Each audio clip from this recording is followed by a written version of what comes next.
Welcome to the ITSP Magazine Podcast Network. You're listening to a new episode of the Leadership Student Podcast with MK Palmore. We are all lifelong learners, and nowhere is this more relevant than in the practice of leadership. Our goal is continual learning and improvement. Let's get after it. Knowledge is power, now more than ever.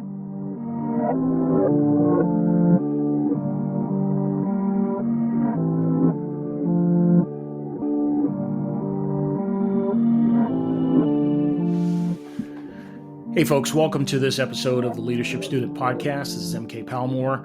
I'm joined today by Woodrie Burich, who's the CEO and owner of the Integration Group.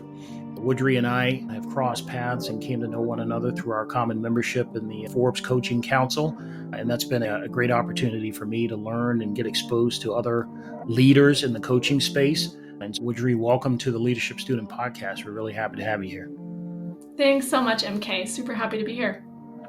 So Woodrie, you've been in the leadership coaching space for quite some time now. Your company, the Integration Group, has been around for 12 plus years. Talk to us a little bit about how you show up in the coaching space.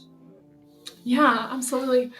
So I think to really see how I show up in the coaching space, some context as to how I even got to be a coach is sometimes supportive. Absolutely. And so Let's hear it. I'll give some of that. I think for me, when I was in my 20s, I really worked some pretty crazy hours and I needed some support for myself. And I was really challenged with finding support in the workplace for myself. I would find myself going outside of the workplace to manage back pain or chronic back pain that I was dealing with at work and different things. And so I would try to find tools to support myself in the workplace. And eventually that led me down a path to starting my own company to teach others how to do the same thing and how to support themselves a little bit deeper in the workplace. So how I show up in coaching, I really show up for whatever's arising in that moment. Sometimes that is stress management and how to set boundaries in the workplace. Sometimes that's how to hold executive presence and how to be more supportive for oneself so that we can show up for others in a deeper way. So it's a little bit. So it's, by my estimation, I've been a professional now for over 30 years. People advocating for themselves in the workplace it's pretty hard and not a sort of common feeling. People don't, especially early in career folks, don't feel like they can advocate for themselves. How have you seen that change over time? And do you think it's better, worse, or is there still a need to make sure that folks know that they can do things to help make their experience in the workplace better? Yeah, absolutely. That's such a good question. So how have I seen it change over the years? I see that people are getting more comfortable articulating their needs, although that's highly dependent upon the environment that they're in. Some environments are more supportive of that than others. But I do see an overall trend towards this recognition of, hey, I have the ability to speak up. I have the ability to stop a microaggression, for example. There's a lot more support for that across the board. There's a lot more writing about that. There's a lot more conversations in that space, which I think is really healthy. And for to be a personal advocate, I think that we really my experience is it really has to do with how am I supporting myself at a personal leadership perspective? What tools do I have for that? How comfortable do I feel with myself? How comfortable do I feel with my beliefs and my mindsets around that? And how comfortable do I feel expressing those in whatever setting I come into? That's what I find. By your estimation, do you think leaders get this? Do they understand that they need to give space and room for their employees and others to, I don't know, have a better experience in the workplace? Has that gotten any better? What's your estimation of what that looks like currently? Yeah, I think it's getting better in some spaces. I think for sure there's a big push for it. We can see it with McKinsey Institute is putting out a lot of information in regards to that, Gartner and Gallup polls. I think there's a lot of push there. SHRM has done a really great job pushing a lot of people-centric focus. And so I think it's absolutely at the leadership tables is what I see across the board. That said, I still find that there's a major gap between supporting people at a foundational level and leaders really providing that across the board. So I find, for example, when we get to a certain level within organizations, we'll get coaching or we'll get leadership support. But there's still that major gap to get to that point where you get funding and support from organizations to get that personal leadership support so that you can take that next step. And I think it's really about bridging that gap so that leadership support and personal development is really provided across all spectrums. Any thoughts on how existing leaders, even folks who might be senior in leadership, can make sure that they're paying attention to a topic like this, or making sure that they're showing up correctly in their day-to-day interactions with their employees? Yeah, I think developing the conversational skills to really have the difficult conversations, I think is really key. I think if you hold a position of power, making sure that you're having conversations at multi-layers and multi-levels so that you're not just hearing kind of the echo around you of what you believe to be the case. Developing one-on-one conversations, group conversations, certainly some realistic like check-ins throughout the team by having like surveys and things like that. Those are helpful. They're data points, but they're not the deep dive conversations that we really need to be having. That's been really hard in hybrid environments, I've found. Finding that through group initiatives and different things like that can be supportive. It would seem to me, or at least my experience has been, is that trust is a huge component. Developing that trust between leaders and folks on their staff or employees is really important. But that's also, from my estimation, the most difficult thing to really establish, so that you allow your employees the space and the freedom to feel as though they can advocate for themselves. I don't know that all leaders recognize that trust component as a requirement of the job. And I know that you said that you've seen at least some more talking about this and some more action. How do you feel about leaders and the need to recognize that they have to have this as a component of sort of their own personal leadership characteristics? Yeah, it's such a need. And I'm reflecting right now, a dear friend of mine and mentor actually had made the comment to me that of all the different leadership disciplines, he felt like psychological safety was possibly one of the most important traits that a leader could have. And yet it was also the most difficult to teach. Right. And I think there's some truth to that. And I was also having a conversation with another colleague and friend, and we were talking about the need for psychological safety and trust and how to develop that through leadership. And I think it's more of a byproduct than something that we can actually go after. And why I say that is that I think trust, the real deep trust and psychological safety that we have within teams, I think it's built through personal skills and personal depth of character that can be built upon. Now, I certainly believe leadership is something that can be taught, but I think psychological safety is actually more of a byproduct than something that you go after directly. I think the other components of leadership, such as composure and tenacity and dedication, and all these different components that make up leadership, right? Character, morals, ethics, all of those pieces, I think, are what start to build that foundation for that true psychological safety. And action. What are those actions looking like versus just what are the words? I think we get a lot of times what I see kind of across the board, and I think the younger generation is really pointed to this, right? There's a lot of words, but there's not any real action behind the words. And there's a disconnect there. And I think that's where the opportunity is for leaders to step into. So I think I explained to you in our prior conversations that I'm a bit new to the formal coaching realm. I've been a coach informally for decades, but new to the formal coaching realm. And I'm wondering what your thoughts are, generally speaking, around why it takes convincing to folks to understand that coaching might be a viable way to enhance their own leadership profile. Yeah, as we had chatted before, MK, and I really enjoyed that conversation too. And my experience is I don't think organizations and leaders quite know what to do with coaching yet. My experience in the corporate spaces is that across the board, there's been a handful of people who've had coaching, and when they've had it and they've had a good experience with it, everyone across the board that I've spoken to is, wow, this is a major game changer, right? Just like having a coach as a professional athlete or something like that, right? It helps you reflect on your own skills and your abilities and your strengths and weaknesses and all that good stuff. And it's very unlike any other modality, right? Like consulting or advising or mentorship, that's very different than coaching. Coaching really at the root, it takes a look at what that individual needs, what their own next steps are. It's always client led, right? So as a consultant or advisor, we come in as an expert. And I don't think organizations or leaders have figured out what to do with, wait a second, you want me and us to, all those answers are here. We're so used to going to the expert externally, Right. that pointing that light, if you will, internally, it's a little bit of a different mindset.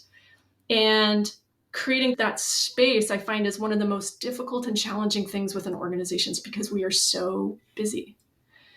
Taking that time to say, hey, I'm going to have an hour and a half with a coach. That alone, setting that time aside, is challenging. And then two, really understanding what that might look like within the framework of an organization, I think is hard too.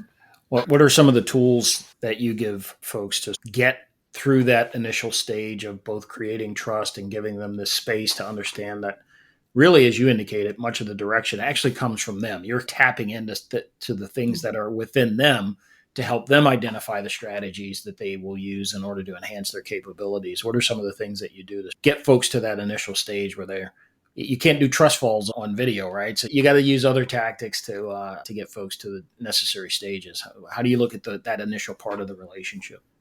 Yeah. So how we usually manage it, how I manage it is I create the space. First, I think creating that space and having the conversation of where do we really want to go? What are the goals? What are the initiatives that we're looking at for the team if we're doing a group coaching session, for example? And then I find that if you create the space and have some really pointed questions, usually there's a theme that individuals are going after, right? A team might be going after, hey, we want manageable workloads. How do we make that feasible in a really fast-paced, high-demand environment? Or maybe it's, hey, we've lost some trust in the team and we need to have better communication. Okay, great. Let's take a look at that and let's see what that might start to look like when we're moving too fast and maybe we're a little bit shorter, or we're having transactional conversations versus real deep, meaningful conversations, or checking in with each other, which is really necessary and so challenging in a hybrid environment, right? Right. So when we look at that, we can just start to ask questions. For example, MK, if you were in there, we just create that space for people to have some dialogue around it. And oftentimes I find as long as the space is just created for that dialogue to occur, the coach's role is to really sit back and listen deeply and then figure out what kind of powerful questions come out of that space. Right. And then they do the work. That's where it's really lovely. It's different than, it's a little bit of facilitation, but it's a little different. It's really sitting back and listening pretty deeply. So I think the idea of team coaching is even further behind individual, like one-on-one executive or leadership coaching. How have you seen that space develop? And is there a willingness? I think personally, it takes a lot for a leader to say, hey, maybe we need some help to come in and help us work together better in a more efficient fashion, provide the space necessary so that we can understand each other's capabilities, strengths, areas where there may be a need to beef up our capabilities. I think that in and of itself, for a leader to say that, hey, look, I need help making sure that we get the most out of this team in terms of presence in corporate structures. Have you seen that grow? And have you seen positive results in terms of teams being able to say that by you coming in and helping them organize their thoughts around identifying things that they could be doing better, has it been impactful for them? Yeah, absolutely. And that's been my experience, not only with our work, but a lot of the coaches that I work with as well. We have all these cohorts, if you will, of groups and partners. And absolutely, I see that across the board. We have some phenomenal case studies and different things like that. But what I see, and this goes back to your earlier question, MK, which is, why are organizations or teams or leaders a little bit slow to catch on to coaching? Mm-hmm.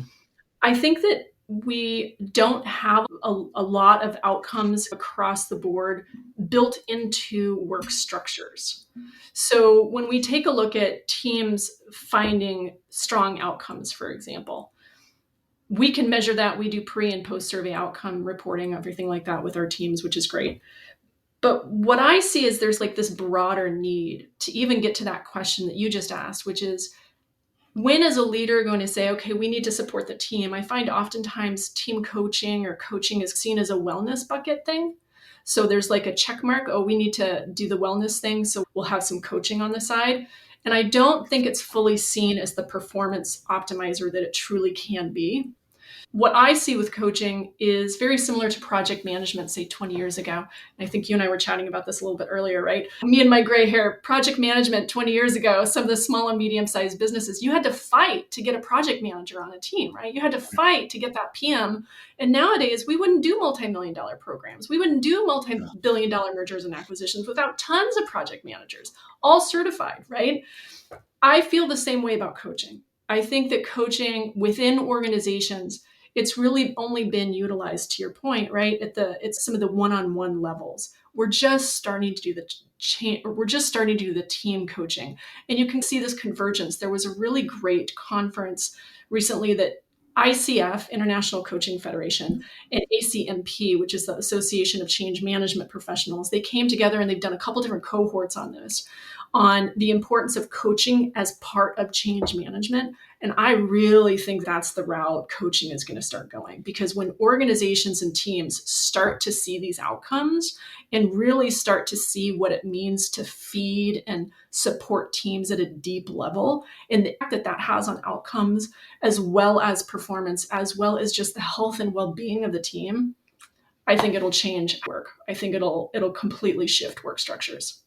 Yeah, I hope for both of us and the rest of our coaching colleagues, I hope that does come to fruition. I think I'm in a PTSD mode about the whole program manager thing. So it just refreshing my memory on the conversation we had about that. Some of us are still in the midst of advocating for program management support in areas where we feel like that can be helpful.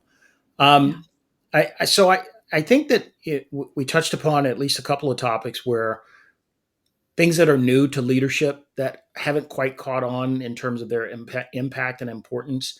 I think, for example, the subject of empathy. I think probably within the past, it hasn't even been a decade, 5 to 7 years maybe, folks have figured out that leaders need to be empathetic, because if you're not, you can't expect the highest level of efficiency and performance out of your group. There's people involved.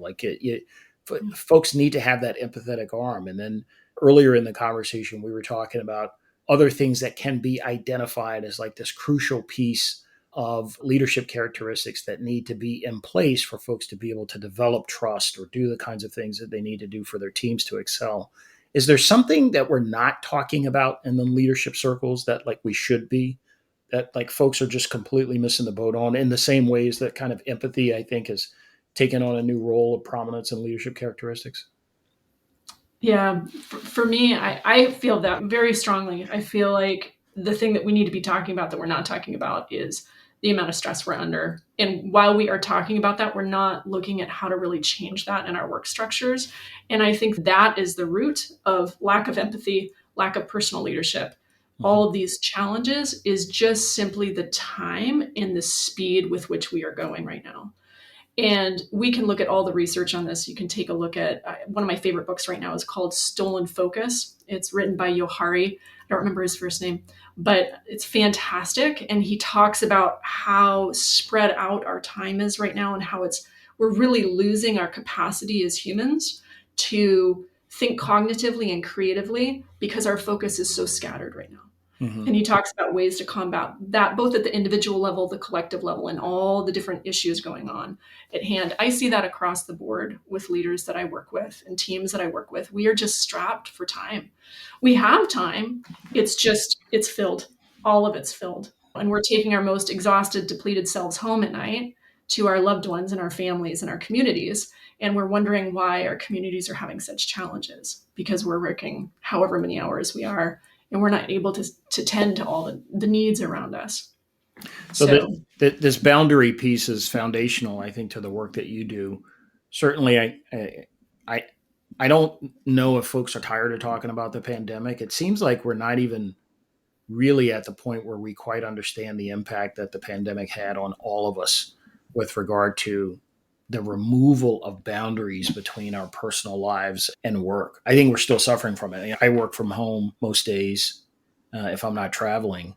And my experience has been that I actually work more from home than I ever have in the entirety. Like the first 30 years of my professional career, I had to show up someplace and be in an office, and there was commutes involved and all that kind of stuff. There were natural boundaries to work. When you got home from a 9-10 hour day at work, you were less inclined to then go back in and start doing additional work to finish up the day. And I find that being at home I call it breaks in between work. And sometimes I'll find myself working until 8, 9 at night, having taken breaks for dinner or taken break to go run an errand or something like that. But the number of hours that there's no one's going to be able to tell me any different. That I actually believe people are actually more productive working from home. And I know not everyone can work from home. I don't want to establish that as a precursor to enjoying like the fruits of this conversation.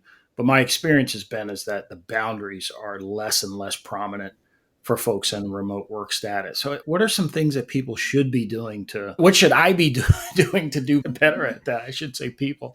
I'm the worst at it. Yeah, and you're not alone with that, MK. I always joke with people that I certainly got into the work of work boundaries, not because I had it all figured out, but because I desperately needed that support for myself. There's so many things I find when we really look at boundaries in the workplace. First off, I always like to put the disclaimer out there. Boundaries at work, it's not an easy place to play for a variety of reasons, right? Mm-hmm. One is that we have a roof over our head and we need food on the plate, right? And so there's a lot of stress and pressure added to setting boundaries in our workplace. That setting boundaries in other places, like with friends or family members, there might still be some stress associated with it, but it's very different because we're dealing with issues such as professional reputation, our promotions, fiscal stability. There's a lot of pressure there. So it's important to recognize that's the foundation, right? Of when we're going to set a boundary in the workplace and say no to work, or we're going to start to shift how we choose to engage our work, we have to know that underlying fear and or underlying issue is there. Yeah. So with that in mind, then it becomes really two things, a mindset issue and a work structure issue. And you have to address both. One is a mindset issue. We could look at the individual level or the collective level. It's both, right? So at the individual level, for example, I'm a striver. I've always been a striver. I've always been a hard worker. Most of us who are working a lot of hours are cut from that cloth, if you will. Mm-hmm. So we're going and we're going and we're going. But very similar to a high performance athlete, I use that a lot of times as an analogy or metaphor, is we need rest. And for some reason, oftentimes we forget the importance of that and the real deep need for that. There's a physical and mental need. And if you look at that book, Still in Focus, or we can look at the book Overwhelmed by Dr. Bridget Schulte, or the book it's by Dr. Jeffrey Pfeffer. It's called Dying for a Paycheck. There's a lot of great statistics in there that talk about the importance of taking that time and needing that time both creatively and how overworked we really truly are. So there's a mindset piece that we have to address. A lot of times that also has to do with permission, right? What's holding us back from taking that time? Sometimes I find the gap can be in the research, just helping people understand when we take that pause and that break, and not just a 30-minute break, but if we're consistently working, I look at trend lines, right? I look at trend lines. So if I'm consistently working 60, 65-hour weeks, if that's a conscious choice, great, right? Because some people, I work with one leader, for example, completely mission-driven, wants to work 65, 70-hour weeks and has consistently done so for decades. Right. That is their mission, totally focused. Great. That's a conscious choice. But for many of us, that's not a conscious choice. It feels like a habit. And there's a difference between that, right? Sometimes that gets into permission and it gets into what do we really understand about the research of what we're doing? And what does our full world look like in that? Am I able to be present with people? Right. Am I able to connect? Do I have access to empathy? Because one of the things that we see is that when we're multitasking consistently, our cognitive abilities as well as our abilities for emotional control, they drop. So if we're busy and we wonder why we're short with people, there's a connection there. So that's one mindset piece. And then the work structure piece really has to deal with how we look at work structures, how we look at workflows, team connections, how many people, what's your workload level, scale of 1 to 10, and what's everybody on the team's workload level, scale of 1 to 10, starting to track that. If we can generally agree that people tend to overwork themselves, like any thoughts on, or has there been research around like what the potential long-term impact may be to us, either as humans or as a species? I don't know. Personally, I feel like work completely dominates my life. And I'm sure I'm not alone in that. I have a family, married, the whole nine, but I feel like work is the main thing when I get up in the morning that I'm either already thinking about engaged in. It dominates my day. And as I already indicated, I have trouble shutting it off late. Like, what's the impact to us as a people? Yeah. Yeah, I think we can look at it through the statistics. Like the International Labor Organization talks about how excessively long work hours are 49 hours or more, or 48 hours or more per week. Pardon me. 48 hours or more per week is excessively long work hours. Yeah. Now, tied to all sorts of poor health outcomes as well as poor work outcomes. That's the key. Interesting. Tied to poor performance too. But in the US, our average full-time worker averages 49 hours per week already. That's in the US. Yeah. Those are based on 2014 Gallup poll numbers. And after the pandemic, researchers estimate that we're averaging 3 hours or more, 2 to 3 hours or more per week from that. So collectively, it's an issue. Yeah. In terms of how to address that, it's so individual. It's such an individual piece. It can be addressed through group work. That's what we do. I find that there's a lot of value in getting a group together, talk about psychological safety when we're all talking about the same issue that we all have to deal with, and really starting to strategize solutions that are feasible in our work environments. There's a lot of camaraderie that arises just through articulating the collective pain of that. And what I would also say is at the individual level, I would take a look at cost benefit, right? Get really clear on what's the cost benefit. Maybe you want to be working those hours. Maybe that's feeding something, right? But if we reflect individually and say, I am working too much, I want to be a little bit more present for this, for my family, for my volunteer work, or for whatever that is, maybe just for myself, maybe I just want to take more walks. Really getting clear on what that is. But in order to even get to that, we need to start claiming strategic time for ourselves in our day, in the midst of our day, consistently. We just need that little bit of space to even start to begin the process for some of that work. You touched on this. Other cultures seem to have gotten this point as it relates to work. I know that my colleagues in places like Europe and other places around the world, they seem to think differently about this whole thing.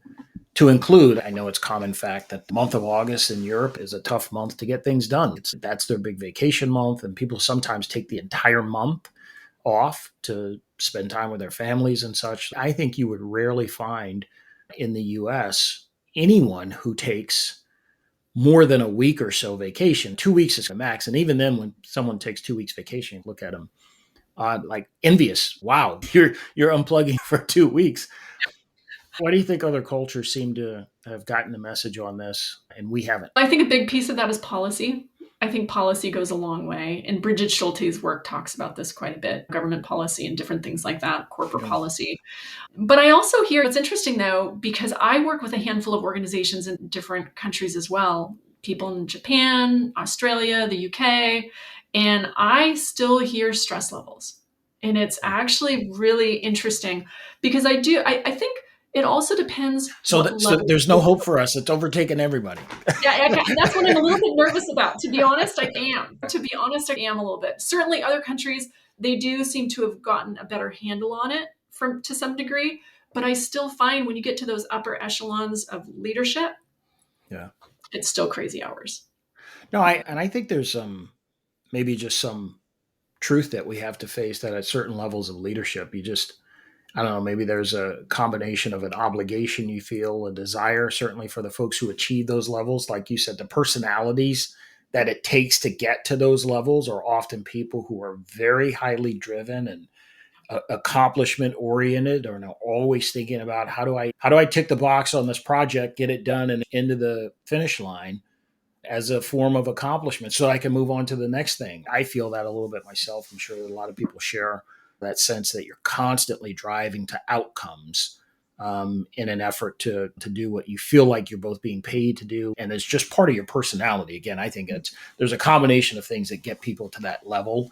And I think that you would find probably across the board for senior leadership levels, a very high degree of people who feel personally obligated to achieve things. Yeah, for sure. Absolutely. And absolutely, it's a beautiful thing. How I always say is effort is great, right? Like we need effort and we need drive. We can't get rid of it. That's absolutely needed. What I do find though is people, myself included, in that realm, we get more benefit when we choose to back off because we're not used to it, right? We're not used to backing off. How I've been trained and how I've been taught is you go, you drive, you push, you go, right? And if there's something in front of you, find a way through it. That is deeply valuable. It's gotten me a lot of success in my life. However, if I really want to take it to the next level in terms of performance and connection and presence and empathy and all of those pieces, which are deeply needed, that's personal leadership. That's shifting all of that action towards doing externally, and it's shifting that lens and taking it internally. And that's the game changer. That's the shift. But in order to get there, we need to slow down. We need to slow down, carve out the time and the space needed to really connect in here, to make sure, is this a conscious choice that I'm making? Is this outcome what I want? Is this a strategic decision? Am I looking at all the players? Am I holding enough empathy here? What are the trust levels on my team? Have I connected with someone in the last week?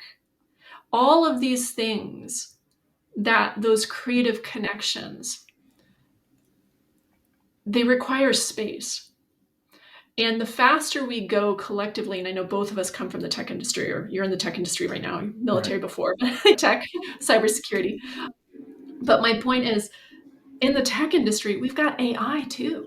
That's just going to speed everything up. And I think the difference really between the tech world and the AI world and the human world and the humanity is going to be that space. And for those of us who are willing to step into that place, that's where we're going to see massive benefits and shifts.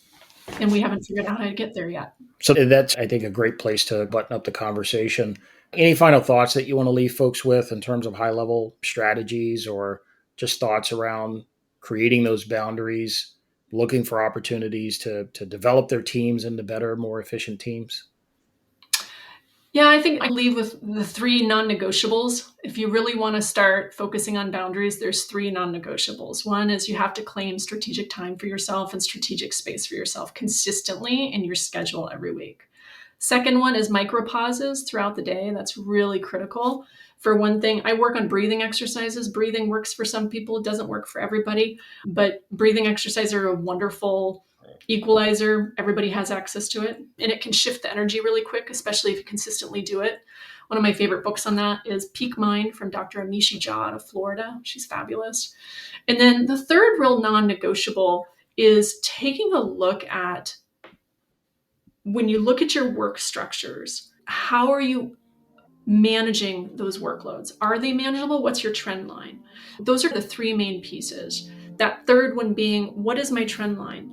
Am I overwhelmed and exhausted every day? And if I am, that's something in my work structure needs to be shifted, because that trend line won't change without that shift. Right.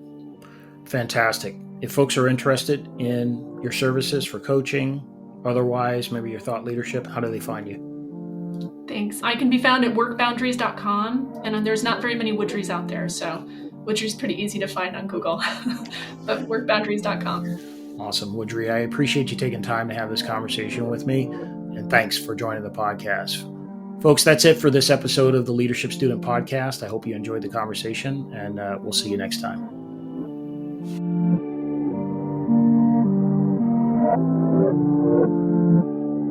We hope you enjoyed this episode of the Leadership Student Podcast with MK Palmore, part of the ITSP Magazine Podcast Network.